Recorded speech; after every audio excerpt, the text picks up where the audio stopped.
கடவுளால் அவருடைய உயரிய தத்துவத்தை இந்த உலக மக்களுக்கு சொல்ல அனுப்பி வைக்கப்பட்ட பலரை நமக்கு தெரியும். அப்படிப்பட்ட ஒரு நபர் தான் அல் முஸ்தஃபா. 12 வருஷத்துக்கு முன்னாடி ஆர்ஃபலிஸ் அப்படின்ற இந்த நகரத்துக்கு அவர் வந்தார். 12 வருஷங்கள் கழித்து தன்னோட பிறப்பிடத்துக்கு கழிச்சிட்டு போகிறதுக்கான கப்பல் வரும் அப்படின்றது அவருக்கு தெரியும். அந்த கப்பல் வரக்கூடிய நாள் தான் இன்றைக்கி. அவர் இன்றைக்கி நம்ம எல்லாரையும் விட்டுட்டு போக போகிறாரு அப்படின்னு அந்த நகர மக்கள் எல்லாருக்கும் தெரிஞ்சிருச்சு. எல்லாரும் ஒன்று கூடிட்டாங்க. அவரை வழி அனுப்பி வைக்க வந்திருக்காங்க.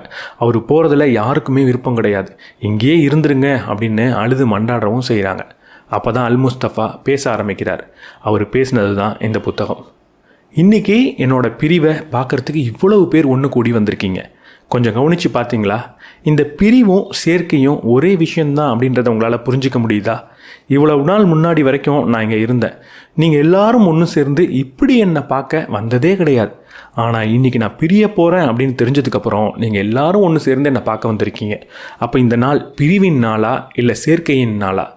பிரிவும் சேர்க்கையும் ஒரே விஷயந்தான். எப்போ பிரிவு ஏற்படுதோ அப்போ தான் நம்மளால் நம்மளுடைய காதலின் அன்பின் ஆழத்தை புரிஞ்சிக்க முடியுது. இந்த காதலோ அன்போ நம்மளை பிரிய விடாமல் செய்கிறதுக்காக அங்கே உருவானது கிடையாது.